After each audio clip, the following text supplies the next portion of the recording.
Welcome back to See, Hear, Feel. Today I have the pleasure of speaking with Dr. Ellie Stillwell. Dr. Ellie Stillwell is an assistant professor of management in the Department of Management at the London School of Economics and Political Science. She obtained her PhD in business administration from the University of Minnesota and was previously a visiting assistant professor in the Management and Organizational Development Group at Northeastern University. She has expertise in employee mental health, stress, well-being, organizational culture, identity, and inclusion. She has written on the effects of grief and compassionate action at work. In addition to grief as an emotion, she also is interested in gratitude, pride, envy, and remorse. Welcome to Ellie. Hi, thanks for having me. Would you mind sharing a personal anecdote? This is actually my 1-year anniversary at the London School of Economics. I moved here about a year ago and I've been loving London so far. Really enjoying the different kind of work culture and the different things you can do in London as opposed to different parts of the US I've lived in. That's what I'm celebrating today, my first year. That's wonderful. You've studied work and non-work relationships because emotions link people and their environments. Work has become so much a part of most people's daily lives. It's an economic reality that we have to work. And as part of that, we've become more enmeshed in our work networks, especially as we have hybrid work environments and things like this. Work relationships actually make up a big chunk of our emotional and social support network. Emotions and relationships become so important at this kind of work-non-work interface. When I talk about emotions, the perspective that I take is that emotions serve a social function to help us connect with people, to communicate how we're feeling with people. Emotions have social functions that they play in social relationships. So when we express emotions at work, what we're doing is we're trying to connect with someone on that kind of social, emotional level of, you need to understand me as a person, as a human. Could you talk about how grief and compassionate action affect the workplace? I originally got into grief research because I was experiencing grief myself during my PhD. My grandma on my mom's side passed away. And soon after, about a year later, my grandpa passed away. We don't really know how to talk about grief at work. There's this kind of assumption that you are going to take your 3 days of leave, which is typically about the amount of time that organizations give people is around 3 days. And you're going to come back and you may get some sympathy for it, or the expectation may be that you've dealt with it and you've moved on. And so for me, when I got into this area, I really realized we didn't know a lot about what grief does at work, because the assumption was there wasn't a lot of grief at work. We're grieving at home. One of the things that kind of drove me to this work was wanting to understand how people do deal with those emotions when you can't leave them at home. From my personal experience, part of being able to finish my PhD was actually switching topics and really leaning into understanding what we know about grief at work and what we don't.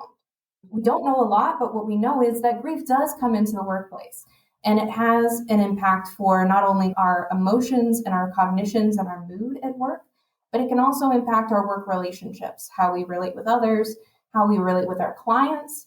Ultimately, it can contribute to either we go forward in our career and we progress, or maybe we even take a pause and take a completely different career direction depending on what kind of loss we've experienced, right? Grief can be hugely impactful on any part of the career process, both on our day-to-day experience at work, and it can also influence how we think about our work moving forward and the career paths we choose to take moving forward.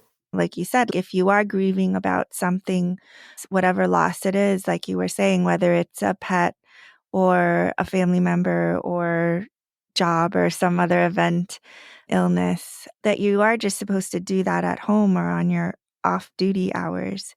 I agree with you. I'm not sure that I'm really able to do that. I know for my part, I definitely wasn't able to keep all of my grief at home. The emotion of grief comes out of the emotion of attachment and of love. The more attached you are to something or to someone, the more intensely we imagine that your grief is going to be. It's helpful to keep in mind that grief is a natural process and it's a natural emotion that we as social creatures go through whenever we are separated or parted from something that we're attached to. It's part of the process of loving someone and being attached to people and being attached to things, is that when we lose them, that hurts. And that's hard to leave at home. Yeah. I recently have been going through some medical issues, and I feel like that I've also been grieving. I wouldn't have expected to, but I don't know. It feels like grief to me. I don't know if I'm grieving for lost time or lost health, although I'm better now. I think your experience probably aligns with the experience of a lot of people who are going through either changing health issues or dealing with a new chronic condition. One of the projects that I'm working on at the moment is we're looking at how folks with long haul COVID symptoms are dealing with not only the change to their sense of self and identity, but also thinking about how do they feel they're being perceived at work. We still have this chunk of the population that's dealing with these long COVID symptoms that are varying degrees of accepted within the medical community, right? One of the things we do ask them about is a sense of loss. One of the things that comes up is the sense that if they didn't have pre-existing health problems, it's that shock, right? Of, oh, not only mortality salience, but this is something that's going to impact me moving forward. And also just having this feeling that they either can't quite get back to where they were at work or people are seeing them differently. They've lost this sense of themselves. They don't really know their limits quite as much anymore, or sometimes they have to take breaks when they wouldn't have had to previously. There's a lot of kind of this, I was like this before, but now I'm not. And so whether or not we can name that loss, it is a sense of loss in what we could personally do, what we can expect of ourselves, especially for folks that had a tie to any athletic identity or something like that. When you lose that kind of, I used to do sports and now I can't. There's a lot of loss that goes in with health change in general. I love what you just said, because I think definitely when you touched on long COVID symptoms and how some of them aren't so accepted in the medical community, what's interesting to me is I think in general, the medical community in a way doesn't accept illness at all. Our goal is to cure people, to fix the problems, to make people better. That is a good goal, really focus on, okay, this is a problem or this is a symptom and how do I just fix that? But as a doctor, I'm failing all the time because I can't cure everyone. As you mentioned, long COVID symptoms or just other chronic conditions, they are chronic. And we actually don't have cures for a lot of diseases, sadly, and probably to my as well as my patient's detriment. I wouldn't really think about the emotions and definitely not grief involved in any illness that someone's experiencing. In the workplace, we've slowly been moving out of kind of the leave your life at home world of work. In some sense, we're still expecting employees to leave their emotional lives at home. And so leaders aren't necessarily prepared to deal with emotions when they come up at work. In particular, negative and difficult emotions like anger or grief. The workplace is typically a very keep it positive with a smile kind of place, right? Grief in particular, how do we talk about grief at work? Sometimes you'll get the, why do we need to talk about grief at work? What's it got to do with the workplace? If you're working in organizations that are adjacent to a lot of death and pain, then part of your daily work is dealing with the emotional pain of others.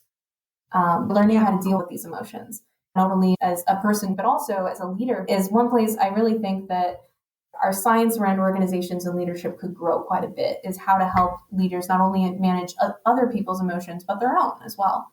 I think you're right that a reason to talk about feelings at work with colleagues is that sort of maybe a first step to learning how to deal with a difficult emotion in maybe a slightly lower stake environment than if you're talking about it to a patient about their really poor prognosis or something like that. An additional kind of complicating factor here is this idea of timelines, right? I think in most careers and in medicine and people's lives, we like to have some sense of, all right, so I've gone through this, it's going to take me 6 weeks or something to recover. With grief, sometimes we talk about this year timeline where, in about a year, we expect the most intense symptoms to have subsided. And I think the modern research on grief is really showing that this timeline doesn't necessarily weigh out. A lot of it has to do with the personal connection with the griever, with the person who's had the loss, right? But we still have this kind of perception that 3 days is enough for bereavement leave. You can go to your funeral and come back and you're good. And that your grief emotions have a conclusion, and that should conclude within a foreseeable future. Going back to my grandparents' example, my grandma died fairly unexpectedly, and then my grandpa declined in health over the next year. And so it's one where the timing of losses can cascade like that. Grief isn't necessarily a simple timeline of you're going to get better by X date. Yeah. Or if you're not better by this date, you're just being difficult and melodramatic or dramatic. Do you have simple tips for people if they want to start addressing grief in the workplace a little better or more optimally? I can try. It's one of those where when you're dealing with grief, it really depends on the person who's experiencing it. If you're trying to help someone who's grieving, something as simple as just acknowledging that the loss has happened, either signing a card or just checking in. That process of acknowledging the loss and recognizing that you've gone through something, and whether it's a card or I check in and say, hey, like that initial recognition of the loss is actually hugely important. From there, like really just trying to genuinely check in. How are you doing today? How are things at home? And not necessarily like asking about the loss specifically, but if, for instance, if someone's lost someone and you know that they have family responsibilities, it can be something around how are kids doing? Just that regular check-in. One thing that we experience a lot with grief is this kind of diminishing returns of support, right? Which I think a lot of times we might talk about in terms of compassion fatigue, but really I think people just don't recognize that maybe I still need support months and months later, even if it's just a little check-in. I think the last thing I would say is making sure that when you're offering support, you're offering it from a genuine, compassionate, supportive place and not trying to explain away someone's grief. So, for instance, if my grandparents were 95 to 100 years old, you may have some people that try and comfort you by saying, wow, they lived such a great life, but focusing on you shouldn't be sad because is not the way to necessarily comfort someone who's grieving. So really make sure that you're acknowledging the loss, you're recognizing that there was a loss and you're talking about it, you're not afraid to talk about it. 2, providing that emotional support and continuing to follow up with that person, even just little check-ins. And 3, make sure that your support is as supportive and compassionate and as least judgmental as you can possibly manage. There's a lot of grief that I think is unspoken and not really talked about in healthcare.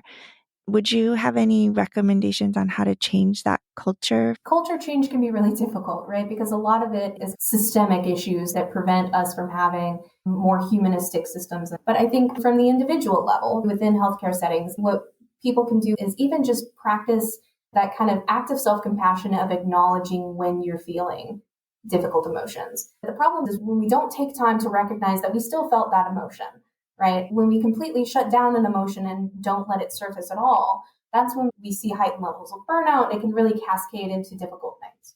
I think sometimes we have this perception that folks in healthcare are immune to working in these difficult environments, recognizing within teams that we need to take some time. And if we had a difficult week, let's debrief and let's talk about this from an emotional standpoint or something like that. Or let's meet beforehand and have breakfast. Or I think a lot of debriefing sessions, which I think are already a part of a lot of systems in healthcare, can be turned into kind of these compassionate sessions of letting people vent, letting people talk about what was difficult, trying to create micro safe spaces or micro kind of pockets of support that people can lean into. A lot of that culture really starts bottom up, starting with acknowledging your own emotions, acknowledge other people's emotions, and try and turn some of the debriefing sessions around patient pain and things like that into kind of emotional debriefing sessions for the teams involved. And outside of maybe punitive action, really just trying to get at how are you feeling? Because we know burnout is a huge problem in the healthcare industry. Recognizing ways to reduce that is really important.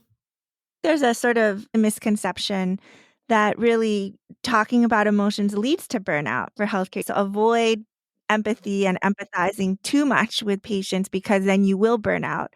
Yeah, that misconception or that perception that in order to be successful, I need to suppress my emotions a certain amount is, again, going back to the reason we grieve is because we care, right? And so if I am trying to reduce the amount that I'm grieving, I'm trying to separate myself from the caring component as well.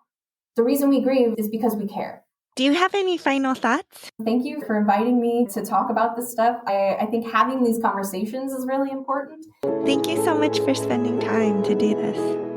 Yeah, thank you.